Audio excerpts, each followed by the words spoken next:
Hey everybody, Raven here, and we're back with another edition of Coin Shop Talk with myself and my partner in coin crime, Stephanie.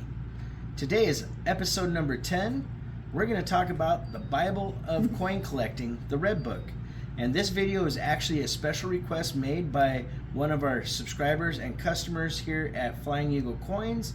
So he literally came in and said, hey guys, can you tell us how to use the new Red Book, because the changes are kind of confusing. So we're going to go over that and let you know what's going on. So Steph, you want to talk about the last one? This is the original from last year. You'll notice it's 2025, so they do come out a year in advance, so that continues to this year. This one, 79th edition, the next one, and you see it's a little bit bigger, so they got more room for more information, though still about the same thickness. There's a lot of good information in the Red Book. They give you all of the mint locations, what the mint mark designations are. They talk about grading the coins so that you have a general overview for all coins in general, how to grade. So I've got the numbers and the names starting at proof and going all the way down to about good, which is the Sheldon scale. It goes up to 70. 70 is the most perfect of coins, but this gives a general idea of what to look for when you're doing grading or you're purchasing a coin that's been graded, what the numbers and the little symbols mean.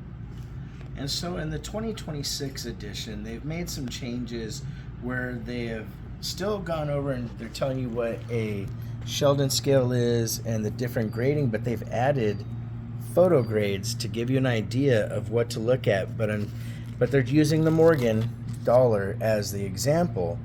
Now, it shows you the lowest grade that they consider is the AG3, but there are people that look for the low ball, which is the P1, which is a poor one. That's the absolute lowest grade that you could ever get a coin graded at. It's interesting to see the differences so far, but we're going to talk about more changes that they made and why this is kind of the reason that this gentleman asked us to explain the new stuff, because he couldn't find some of the information he was looking for. If we go on to the next section, I just popped this one open here to the quarters here.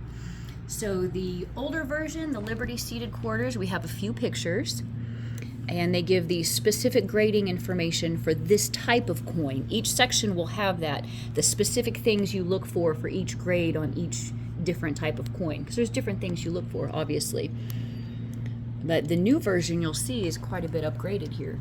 So the new version has a lot more pictures, which is kind of nice for understanding the varieties that exist in the different dyes that they use during making these coins. However, note that there is no longer an individual breakdown of what to look for in the coins for the different grading curriculum.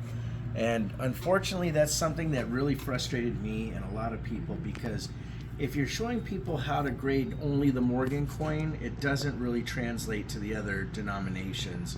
And unfortunately for me, that's kind of a bust, and it's why I will keep a 2025 book on hand going forward.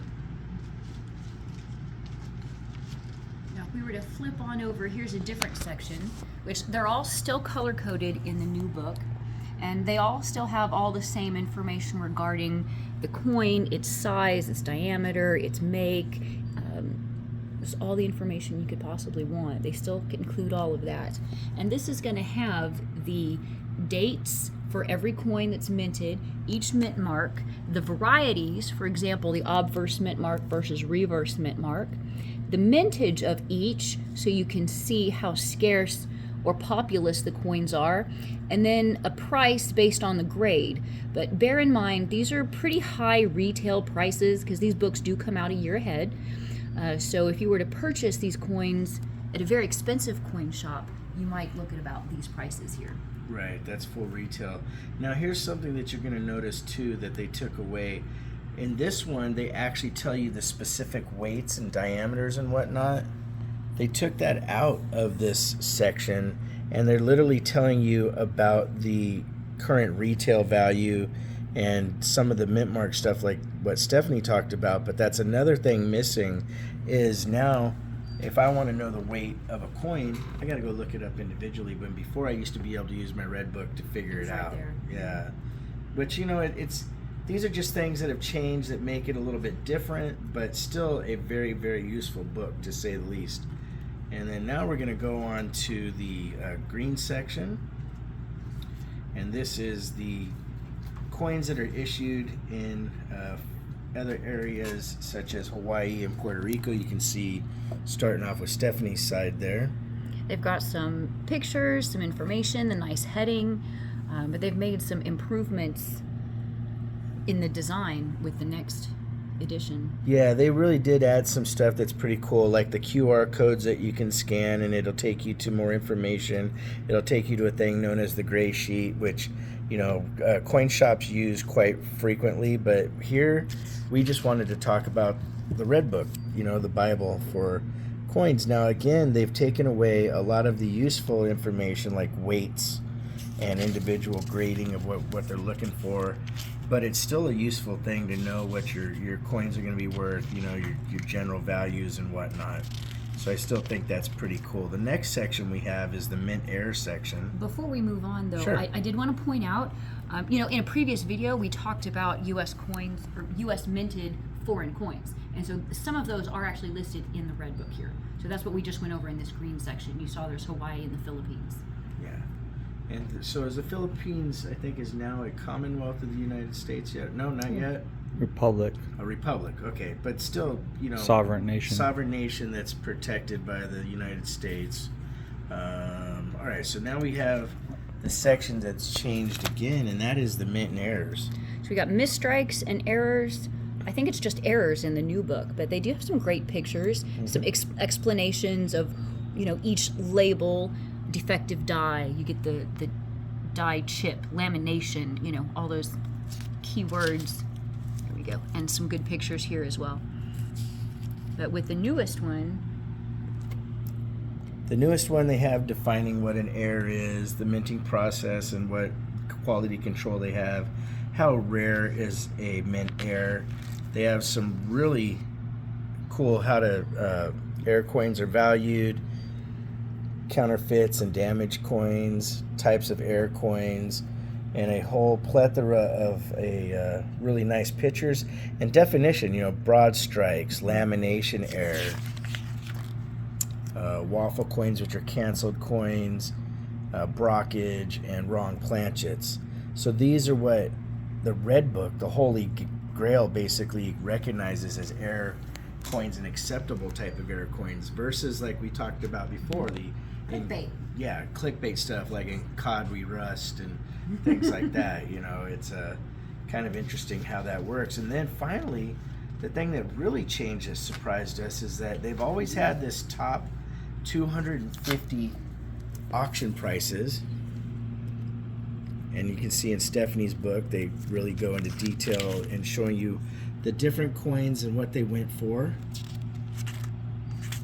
And when they came to do 2026, unfortunately, they lessened the amount. They did the top 100.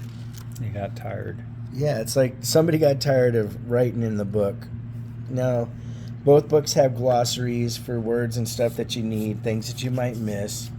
But I mean, overall, you know, I think they tried to fix some of the things that had been complained about before. However, they kind of fumbled the ball a little bit in the new stuff that they added. They dropped some stuff that they probably should have kept.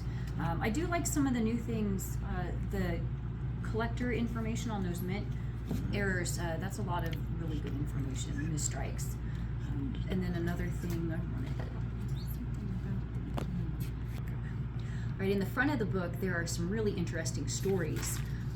So coin history and just a fun little factoids are right up in the front, which the new one, I believe, still has the information as well. Sometimes over the years, you'll see the stories change. Mm-hmm. They do, but that's kind of the thing that's neat, you know, is that like Stephanie said, you have the editor and publisher preface and then welcoming you to numismatics. They talk about the different early American coinages and foreign coins and silver. There is a section too for the early colonial coins. Yes. So that's about the only place I've ever seen them. A few of them come in here, but usually that's where I see them. You know, and it even tells you, hey, how to get started in coin collecting. Here's something that hasn't changed Yeah, under executive rule by the president or executive order. So, you know, you also, within the book, there's little, I know in the 2025, they have stories with the different coins. They'll talk about the person that's the engraver, the different statistics, you know, so it's one of those things that if you want to keep up on the current retail prices, you definitely want to have this. If you want to have a little bit better guide that helps you across the board with your numismatic grading, you're going to want a 2025 and older red book. I really like how they make them spiral bound, so they lay flat. They're easy when you're looking at coins. We have the large print as well, so if you're like me and you keep your young eyes in your purse, this will help out. And then they do also have the regular hardbacks if you prefer the hardback version. And what's really cool is right now, these are on sale, the 2025s. If you come into the shop, Flying Eagle Coins here in Oklahoma City on 89th and Walker, we will hook you up. So if you have any special videos that you'd like to see as our audience, please leave a comment down below letting us know what you'd like to see as an episode. Or you can come into the store and talk to us. True. We're always here. Sean the cameraman is here as well. You can meet him. All right, ladies and gentlemen, if you want to correspond, it's ravenhawkcoins@gmail.com. Our P.O. Box is 721-296, Norman, Oklahoma, 73070. Like always, please make sure to take care of one another, and we'll see you real soon. Ravenhawk Coins, have a great day.